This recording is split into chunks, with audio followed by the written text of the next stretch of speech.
Bayangkan sebuah benda yang dulunya utuh, sempurna, tanpa celah. Ia berdiri anggun di atas meja, memantulkan cahaya senja yang masuk dari jendela. Sebuah vas porselen tua, dibentuk dengan tangan, diwariskan dari generasi ke generasi, menyimpan jejak waktu dalam diamnya. Namun suatu hari, suara keras memecah ketenangan sore itu. Vas itu terjatuh, pecah, dan berserakan. Retakannya tajam, tidak bisa kembali seperti semula. Dan disitulah kebanyakan dari kita berhenti. Kita menghela napas, membuang pecahannya, lalu mencari yang baru. Karena bukankah kita diajarkan bahwa yang rusak harus disingkirkan? Namun tidak di Jepang. Di sana, ada sebuah tradisi kuno bernama kintsugi, yang justru merayakan kehancuran. Pecahan-pecahan itu tidak dibuang, melainkan dikumpulkan kembali, satu persatu, lalu direkatkan dengan pernis yang bercampur emas. Retakan yang dulunya menyakitkan, kini menjadi pusat perhatian. Luka yang dulu dianggap aib kini menjadi mahkota keindahan. Bukan karena ia kembali utuh seperti dulu, melainkan karena ia kini membawa kisah tentang jatuh dan bangkit, tentang rapuh dan tangguh. Begitulah hidup kita. Kita semua pernah retak, pernah pecah oleh kehilangan, kegagalan, pengkhianatan, atau rasa bersalah yang dalam. Kita menyembunyikannya, menambalnya dengan diam, berharap tak seorang pun melihat bekasnya. Tapi bagaimana jika justru bekas luka itulah yang membuat kita utuh? Bagaimana jika, alih-alih menyamarkan, kita mulai merayakan retakan-retakan itu sebagai bukti bahwa kita telah hidup dan tetap bertahan? Pendahuluan ini akan membawa kita ke dalam dunia kintsugi, sebuah seni, namun juga filosofi tentang bagaimana kehancuran bukanlah akhir, melainkan awal dari sesuatu yang lebih dalam dan lebih indah. Kita akan menjelajahi tidak hanya teknik memperbaiki tembikar, tapi juga bagaimana kita bisa memperbaiki diri sendiri, kota kita, ingatan kita, dan bahkan sejarah kita. Karena mungkin, dalam dunia yang memuja kesempurnaan, keindahan sejati justru lahir dari keberanian untuk tampil dengan semua retakan kita, dan tetap menyebut diri ini indah. Bagian 1. Ketika kehancuran menjadi awal yang baru. Dalam kehidupan, kita terbiasa mengukur nilai sesuatu dari keutuhannya. Sebuah gelas yang pecah dinilai tak lagi layak pakai. Hubungan yang retak dianggap selesai. Mimpi yang gagal seringkali dikubur dalam-dalam dan digantikan oleh penyesalan yang sunyi. Dunia kita membentuk pandangan bahwa apapun yang rusak adalah tanda kelemahan, tanda bahwa sesuatu telah gagal memenuhi tujuannya. Tetapi benarkah begitu? Di Jepang, ada sebuah pandangan yang menggeser seluruh paradigma ini. Ketika sebuah tembikar pecah, mereka tidak membuangnya. Mereka memperbaikinya dengan kintsugi, sebuah seni yang menggunakan pernis bercampur bubuk emas untuk menyatukan kembali pecahan-pecahan tembikar itu. Hasilnya bukan hanya benda yang kembali utuh, tapi sebuah karya seni yang memamerkan retakan-retakan emasnya dengan bangga. Retakan itu bukan noda, ia adalah cerita. Ia adalah bukti bahwa benda itu telah jatuh, tapi tidak ditinggalkan. Ia telah pecah, tapi diperbaiki.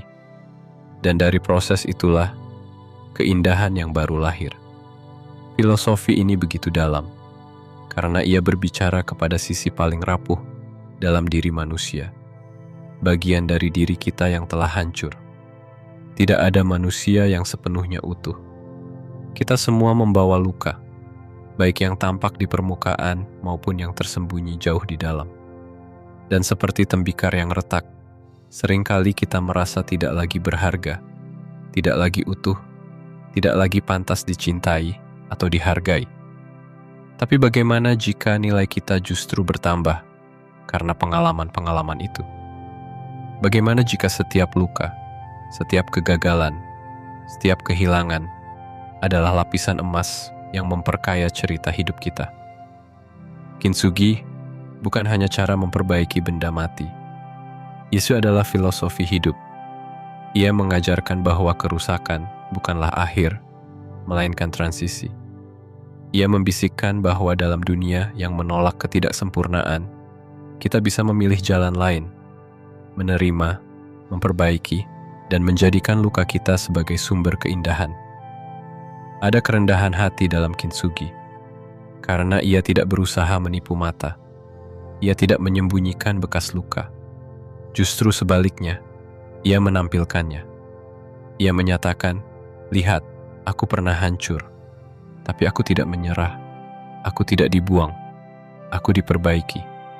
Dan kini aku lebih kuat, lebih indah, lebih bernilai." Dalam kehidupan, bukankah kita pun bisa melakukan hal yang sama? Ketika hati kita hancur karena cinta yang gagal, ketika tubuh kita lelah oleh penyakit, ketika harapan kita remuk oleh kenyataan, kita bisa memilih untuk menghapus semua itu, berpura-pura tak pernah terjadi. Tapi kita juga bisa memilih untuk menyatukan kembali pecahan-pecahan itu, membubuhinya dengan emas pengalaman, dan membiarkannya bersinar. Karena di balik setiap luka, selalu ada kemungkinan keindahan. Dan di balik setiap kehancuran, selalu ada peluang kelahiran yang baru. Seperti tembikar yang dirangkul kembali oleh kintsugi, kita pun bisa belajar menerima diri kita yang penuh retakan dan menyebutnya sempurna dalam ketidaksempurnaannya. Bagian 2. Masyarakat yang menyembunyikan retakan. Dalam dunia yang terus bergerak cepat dan dibanjiri oleh citra-citra kesempurnaan, kita hidup di tengah masyarakat yang lebih senang menutupi retakan daripada menghadapinya. Lihatlah media sosial kita. Di sana, orang-orang tampak bahagia tanpa celah, sukses tanpa gagal, dan sempurna tanpa luka. Tapi di balik layar ponsel itu, setiap orang sedang memikul beban yang tak terlihat. Sejak kecil kita diajarkan untuk tidak menunjukkan kelemahan. Jika sedih, kita disuruh tersenyum. Jika gagal, kita diminta segera bangkit tanpa sempat menangis. Kita dibentuk untuk tampil rapi, mulus, dan utuh. Seakan kehidupan tak pernah mengguncang kita. Maka ketika kita benar-benar pecah, oleh kehilangan, oleh pengkhianatan, oleh rasa kecewa yang dalam, kita sering merasa malu, terasing, bahkan tak layak. Kita berpikir, lebih baik menyembunyikan luka, pura-pura kuat, dan menjalani hidup dalam kepalsuan yang sunyi. Namun, kintsugi datang sebagai tamparan lembut terhadap budaya ini. Ia tidak meminta kita untuk kembali seperti semula. Ia tidak berkata, "Lupakan lukamu." Sebaliknya, ia menawarkan pilihan lain untuk menerima bekas luka kita sebagai bagian dari narasi kehidupan. Ia mengajak kita untuk berhenti menyembunyikan kelemahan dan mulai memakainya dengan anggun, sebagai lambang perjalanan, bukan kehancuran.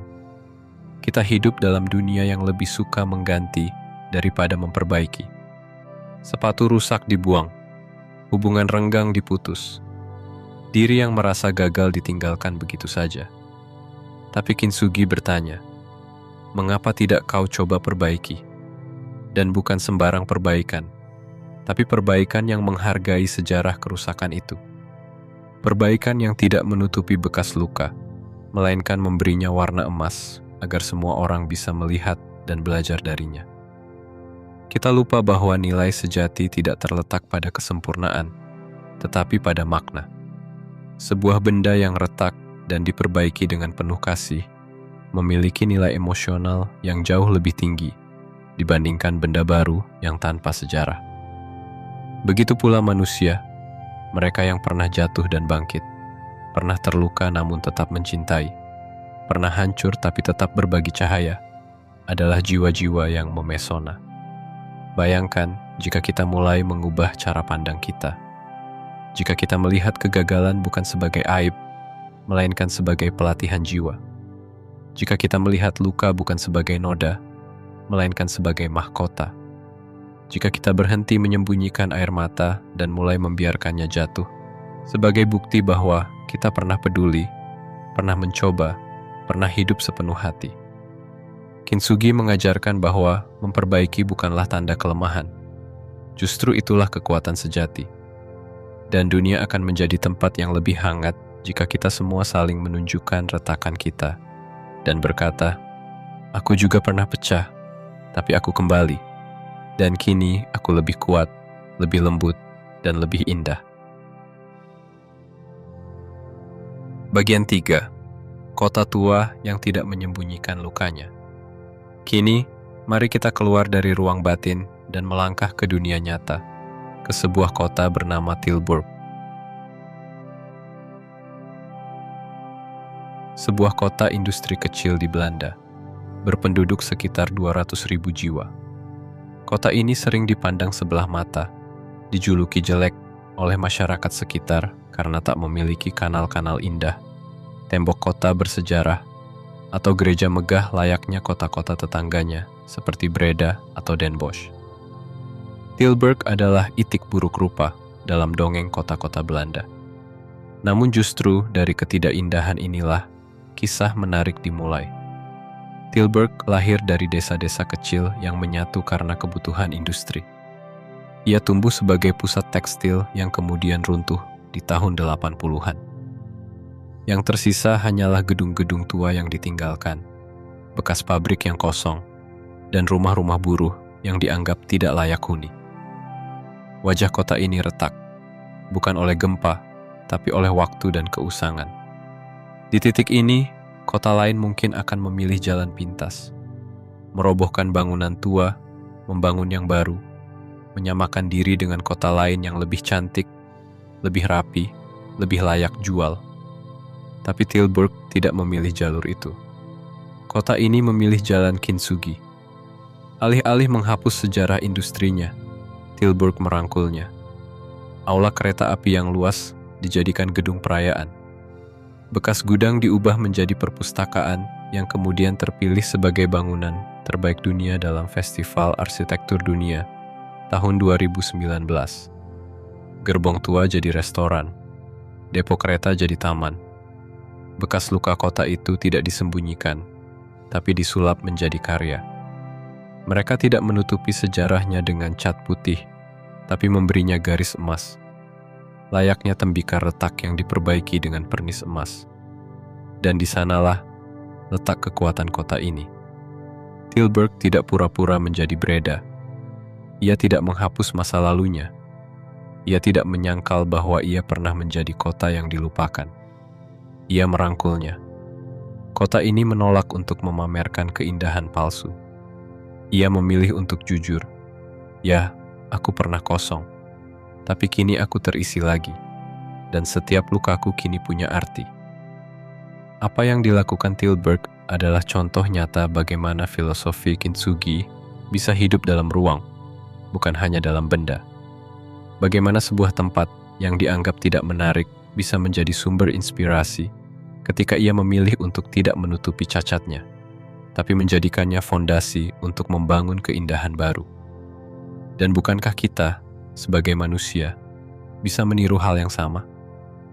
Kita sering ingin menjadi seperti kota lain dalam hidup, seperti seseorang yang lebih tampan, lebih sukses, lebih bahagia. Kita ingin menyamakan diri dengan standar luar. Namun kintsugi dan Tilburg mengingatkan kita bahwa ada kekuatan besar dalam menjadi diri sendiri yang retak, asal kita berani menjadikannya karya. Retakan itu bisa menjadi jembatan menuju versi diri yang lebih utuh, bukan karena kita menyembunyikan luka, tetapi karena kita menjadikannya alasan untuk bangkit dengan cara yang hanya bisa dilakukan oleh kita dan tidak oleh siapapun. Bagian 4. Wabi-sabi dan keanggunan dalam ketidaksempurnaan. Di balik kilau emas pada retakan kintsugi, terselip filosofi Jepang yang lebih tua dan mendalam, wabi-sabi. Konsep ini sukar diterjemahkan secara langsung, namun secara sederhana, wabi-sabi adalah seni untuk menemukan keindahan dalam ketidaksempurnaan, dalam kesementaraan, dan dalam kesederhanaan yang tak selesai. Ia mengajarkan kita untuk mencintai apa yang rapuh, menerima apa yang tak bisa disempurnakan, dan menyadari bahwa hidup bukanlah tentang mencapai kesempurnaan, tetapi tentang menghargai yang hadir, meskipun retak. Bayangkan sebuah cangkir teh yang sedikit renggang di bagian bibirnya. Dalam budaya konsumerisme modern, mungkin cangkir itu sudah dibuang dan diganti. Tapi dalam wabi-sabi, justru di sanalah letak nilainya. Retakan kecil itu adalah tanda bahwa benda itu telah digunakan, dicintai, dan hidup. Tanda bahwa ia telah hadir dalam perbincangan, dalam kesendirian, dalam pagi yang tenang dan malam yang penuh tanya. Begitu juga dengan kehidupan kita. Kita semua membawa retakan yang tak kasat mata. Keriput di sudut mata yang menyimpan tawa dan tangis. Tubuh yang tak lagi lentur seperti dulu. Atau hati yang pernah patah. Kita cenderung menyembunyikan hal-hal ini. Tapi wabi-sabi dan kintsugi mengajak kita untuk melakukan sebaliknya. Memandangnya dengan rasa hormat, bukan malu. Saya teringat koper kuning yang menemani perjalanan saya selama bertahun-tahun. Ketika pertama kali membelinya, ia mengilap dan rapi. Kini, tubuhnya penuh goresan dan penyok. Tapi setiap bekasnya adalah jejak. Jejak dari 9 negara, dari terminal bandara yang berisik, dari hotel murah hingga perhentian yang megah. Dan seperti wajah seseorang yang mulai keriput, atau buku yang mulai menguning di rak, kerusakan itu adalah kisah yang tidak dapat diceritakan oleh barang baru. Lalu lihatlah wajah manusia. Kita sering merasa harus merawatnya agar tampak muda dan halus. Tapi bukankah garis-garis halus di sekitar mata seseorang bisa menceritakan lebih banyak daripada kata-kata? Tentang cinta yang pernah dirasakan, kehilangan yang pernah ditangisi, dan tawa yang pernah dilepaskan. Dalam wabi-sabi, keriput bukan musuh, tapi puisi. Bekas luka bukan aib, tapi kaligrafi pengalaman. Filosofi ini bukan ajakan untuk menyerah pada kekacauan, tapi sebuah pelukan lembut terhadap kenyataan bahwa hidup akan selalu tidak sempurna, dan bahwa ketidaksempurnaan itu tidak hanya harus diterima, tapi juga dicintai. Wabi-sabi, seperti kintsugi, mengajak kita untuk menggeser lensa. Dari menilai sesuatu karena baru dan utuh, ke menilai sesuatu karena pernah rusak dan tetap bertahan. Ia mengajak kita untuk lebih hadir, lebih menghargai, dan lebih bersyukur. Karena semua yang indah dalam hidup, cinta, persahabatan, kenangan, dan bahkan diri kita sendiri, pasti akan retak, berubah, dan memudar. Tapi disitulah, justru, mereka menjadi begitu luar biasa. Bagian 5. Mono no aware. Keindahan yang luruh bersama waktu. Jika kintsugi adalah seni menyatukan yang telah pecah, dan wabi-sabi adalah pandangan untuk mencintai ketidaksempurnaan, maka ada satu lagi filosofi Jepang yang menyentuh lapisan jiwa paling dalam. Mono no aware. Sebuah istilah yang secara longgar dapat diterjemahkan sebagai kesadaran lembut akan kefanaan segala hal, atau empati terhadap lenyapnya sesuatu. Filosofi ini bukan sekadar tentang melihat sesuatu berlalu, tapi tentang merasakan kesedihan yang indah ketika kita menyadari bahwa semua hal yang kita cintai pada akhirnya akan pergi. Dan justru, karena itulah mereka begitu berharga. Bayangkan sebuah sore di bulan September, di ujung musim panas, ketika cahaya matahari menyentuh dedaunan dengan hangat yang memudar. Di bawah langit itu, kita berbaring diam di hutan, mengenang malam-malam yang sudah lewat. Pesta yang bising, tawa yang meledak, cinta yang sebentar namun dalam. Semua itu kini hanyalah gema samar, tapi terasa nyata dalam dada. Ada kesedihan, tapi bukan kesedihan yang menusuk. Ini adalah kesedihan yang lembut, yang merangkul dan menyadarkan bahwa momen-momen itu, walau telah berlalu, pernah hidup dan membentuk kita. Mono no aware adalah perasaan itu. Ia mengajarkan kita bahwa tidak ada yang kekal, tidak kecantikan, tidak juga penderitaan. Tidak ada kota yang akan terus berjaya. Tidak ada cinta yang akan selamanya segar seperti hari pertama. Bahkan Mona Lisa, sebagaimana Tyler Durden dengan sinis menyebutkannya, pun akan hancur suatu hari nanti. Tapi apakah itu membuatnya kurang berarti? Tidak. Justru karena Mona Lisa akan hancur, karena semua akan musnah, ia menjadi luar biasa saat ini. Filosofi ini mengajak kita untuk melihat dunia dengan mata yang basah. Bukan karena lemah, tapi karena sadar. Setiap senyuman bisa menjadi yang terakhir. Setiap momen bisa berlalu tanpa bisa diulang. Maka dari itu, Mono No Aware mendorong kita untuk lebih hadir dalam kehidupan. Lebih mencintai hal kecil, lebih mengapresiasi orang di sekitar kita, lebih mendengarkan, lebih bersyukur. Kadang, kenangan menyakitkan pun berubah menjadi indah saat kita melihatnya dari kejauhan waktu. Sebuah lagu, aroma tertentu, atau tempat yang pernah kita kunjungi bisa membangkitkan rasa rindu yang tak tertahan. Dan di sanalah Mono No Aware hidup, dalam kesadaran bahwa kita pernah memiliki sesuatu, lalu kehilangannya, dan bahwa pengalaman itu, betapapun menyakitkan, adalah anugerah. Dalam dunia yang sibuk mengejar keabadian, entah lewat teknologi, penampilan, atau pencapaian, Mono No Aware adalah pengingat lembut bahwa mungkin keindahan terbesar dalam hidup justru terletak dalam hal-hal yang tidak bertahan lama. Dan mungkin justru karena kita tahu sesuatu akan berakhir, kita mencintainya lebih dalam. Bagian 6. Bekas luka sebagai mahkota kehidupan. Kini kita tiba pada bagian yang paling personal, bagian di mana filosofi berhenti menjadi gagasan abstrak dan berubah menjadi sesuatu yang sangat nyata, sangat manusiawi. Bekas luka dalam diri kita sendiri. Bukan hanya luka pada benda, kota, atau kenangan, tapi luka yang hidup dalam tubuh, dalam ingatan, dalam pola pikir yang terbentuk dari pengalaman yang pahit. Luka yang tak selalu terlihat, tapi diam-diam membentuk cara kita mencinta, cara kita takut, cara kita berharap. Pertanyaannya adalah, apa yang kita lakukan terhadap luka-luka itu? Apakah kita menguburnya dalam-dalam, menolaknya, menganggapnya sebagai kegagalan? Ataukah kita, seperti dalam Kintsugi, berani menyatukannya, memberinya makna, dan menjadikannya bagian dari keindahan diri? Contoh konkret dari filosofi ini bisa kita temukan di salah satu peristiwa paling mengguncang dunia modern, serangan 11 September di New York City. Setelah kehancuran itu, ada perdebatan panjang tentang apa yang harus dilakukan dengan Ground Zero. Apakah menara yang hancur dibangun kembali seperti semula, seakan tidak pernah terjadi tragedi? Ataukah bekas luka itu diakui dan dihormati? Keputusan akhirnya adalah gabungan keduanya.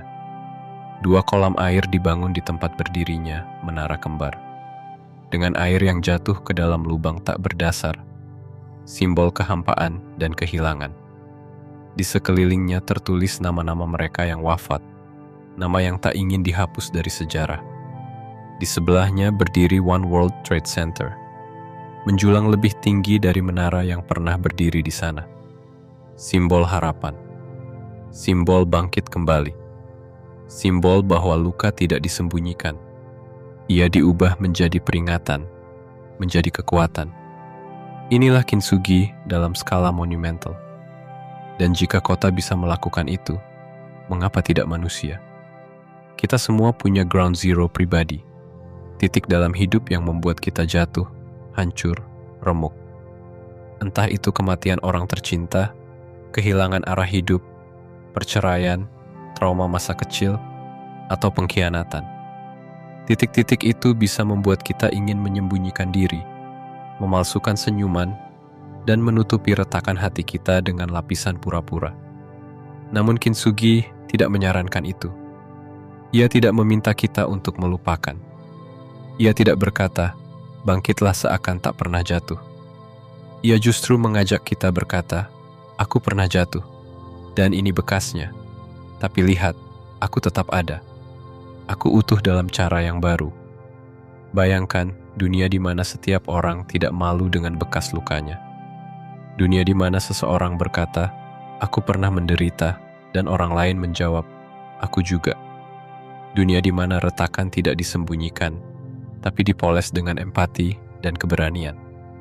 Dunia di mana penderitaan tidak mengasingkan, tapi menyatukan.